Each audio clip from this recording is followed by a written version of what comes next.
अमर हुसैन और आप देख रहे हैं कोड विद अमर। आज की इस वीडियो में हमने बात करनी है इफ़ एल्स के बारे में। लास्ट लेक्चर में हमने उसकी थोड़ी सी बात की थी कंट्रोल सेक्शन में, सिलेक्शन में ना। तो आज हम उसके बारे में डिटेल में पढ़ेंगे इफ़ एल्स होता क्या। तो वीडियो स्टार्ट करने से पहले मैं आप सबको कहना चाहूँगा कि अगर आपने सी प्लस प्लस का फुल कोर्स सीखना है तो आप मेरे चैनल पर विजिट करें कि आपको स्टेप बाय स्टेप सारी वीडियोज़ मिल रही हैं जहाँ से आप फ़ायदा हासिल कर सकते हैं। और अगर आपको कोई मसला हो तो आप कमेंट सेक्शन में मुझसे पूछ सकते हैं। तो चलिए वीडियो स्टार्ट करते हैं। हम चलते हैं अपने वी एस कोड की तरफ। तो सबसे पहले जो सी प्लस प्लस का जो बेसिक स्ट्रक्चर होता है प्रोग्राम का वो लिख लेते हैं। तो आप सबको अब आइडिया हो गया होगा कि वो क्या होता है।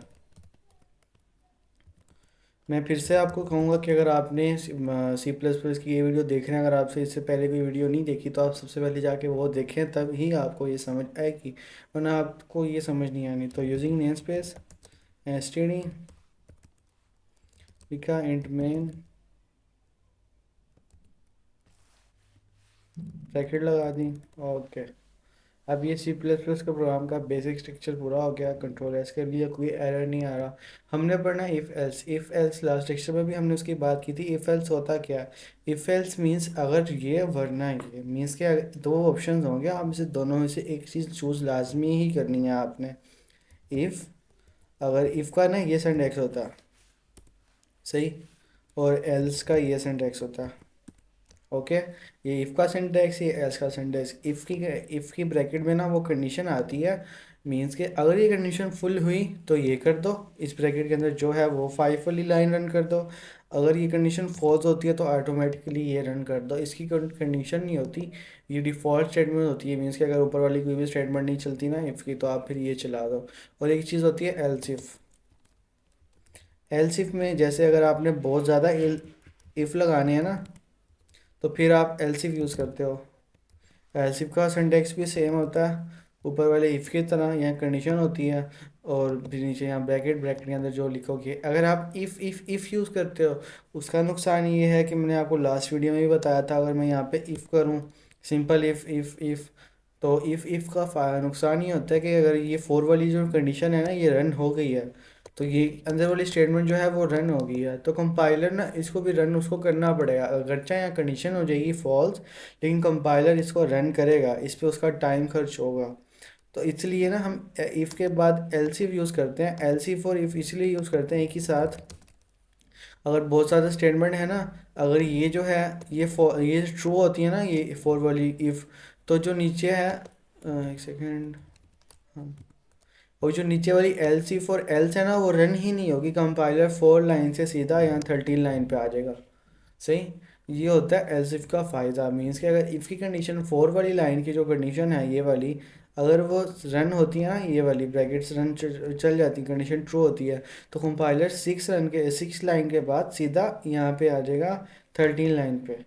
अगर यहाँ इफ़ होता तो कंपाइलर 6 के बाद 7 लाइन पे आता है, इस कंडीशन को चेक करता है, ये फॉल्स होती, फिर 10 लाइन पे आता है, इस कंडीशन को चेक करता है, ये फॉल्स होती, फिर यहाँ पे आता।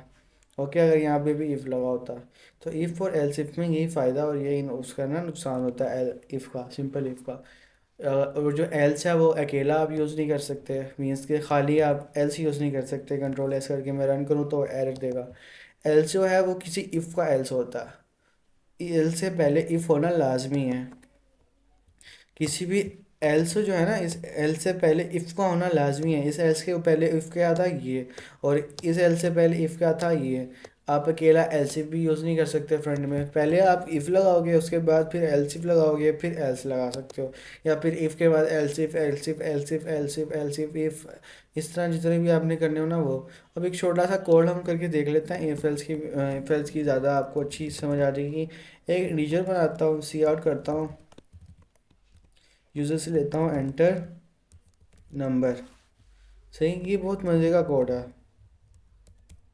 आपको ज़्यादा समझ आएगी। आपने ना चाइल्डहुड में एक गेम खेली होगी, तो ये कुछ उस गेम भी इस तरह का होता है कि आपके पास चार ऑप्शन होते हैं, आप में से एक ऑप्शन चूज़ करना होता है, तो उसके अंदर जो चीज़ होती है वो आपको दिखाई जाती है। तो इसी तरह सी इन करते हैं ए सेमी कॉलन, सी इन ए कर लिया मैंने। सही, अब मैं यूज़र से नंबर मैंने ले लिया, जो भी यूज़र नंबर दबेगा। अब मैं कंडीशन लगाता हूँ यहाँ पे ना, कह देता हूँ एंटर नंबर फ्रॉम 1 to 4 कर लेते हैं, कि मीनिंग आपके पास 4 हैं, अब इनमें से 1 2 3 4 में से कोई भी एक नंबर दबा दो। ओके, तो अब मैं इफ़ आया, इफ़ अगर जो ए है वो डबल इक्वल टू 1 हुआ। यहाँ पे इक्वल का साइन मैंने आपको लास्ट टाइम ही बताया था, इक्वल जो होता है वो सिंगल इक्वल जो साइन होता है वो होता है assignment operator, A is equal to 10। तो ये जो 10 है वो असाइन हो रहा है ए को, और एक ही टाइप का है इंटीजर, इंटीजर ए जो है वो इंटीजर टाइप डाटा टाइप है जिसके अंदर 10 असाइन हो रहा है, सेव हो रहा है। तो इसलिए हम ना यहाँ पे डबल इक्वल लगाते हैं कंपैरिजन के लिए। ओके, हम कह देते हैं अगर यूज़र ने ए दबाया तो सी आउट करते ए, या कोई भी आप यहाँ पे अपना मैसेज दे सकते हैं जो भी आपने सी आउट करवाना हो। एलसीफ में, एलसीफ में मैं कहता हूँ अगर यूज़र ने दबाया 2 तो सी आउट कर दो।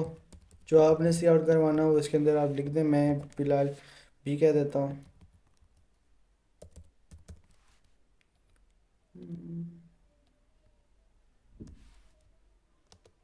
ओके,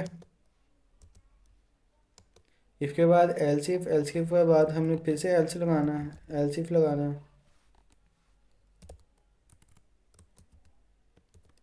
अगर यूज़र ने दबाया 3 तो भी आप जो अपनी मर्ज़ी से सी आउट करवाना चाहो आप वो करवा दो, मैं सी करवा देता हूँ। ओके, अब यूज़र ने दबाना 4,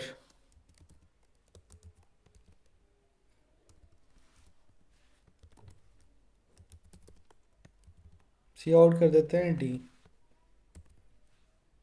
अब आपके मुताबिक ना यहाँ तक ये कोड सही हो गया। ओके, आप ये सोच रहे हो कि हाँ भाई हमने 4 ऑप्शन दे दिए, तो अब अगर हम इसको सेव करके रन करें तो देखते हैं क्या होता है। कंट्रोल एस किया, रन किया,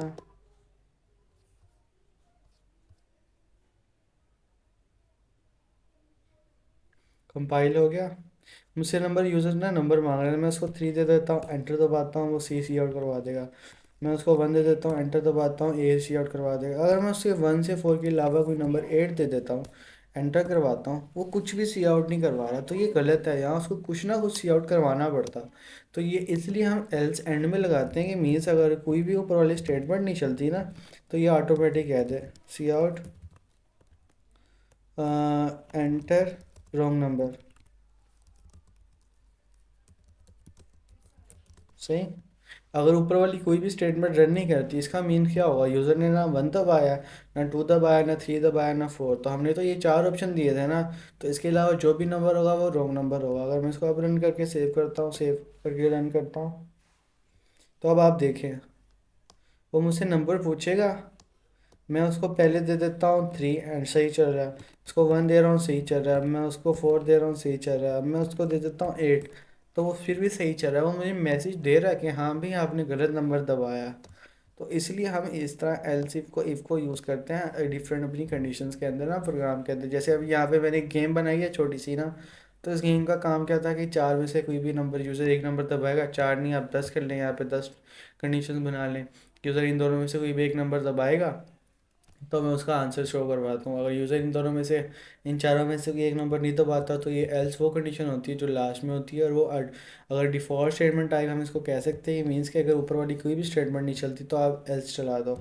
एल्स अगर ना भी चलाओ तो पिछले कोड में हमने देखा था इससे पहले वाले में ना, ये एल्स लिखने से पहले, कि एल्स अगर ना भी लिखो तो वो कंपाइल करता है, रन करता है, सेव, हर चीज़ सही चलती है, लेकिन वो ना एक डिफ़ॉल्ट स्टेटमेंट नहीं होती। अगर यूज़र ने इन चार टाइप में से कोई और टाइप दबा दी, कोई और नंबर दबा दिया तो वो फिर एरर देने लग जाएगा। तो इसलिए हम एल्स को यूज़ करते हैं ताकि जो ऊपर वाला कोड है उसमें कोई मसला ना हो, कि अगर ऊपर वाली कोई भी स्टेटमेंट रन नहीं होती तो एल्स की स्टेटमेंट रन हो जाए।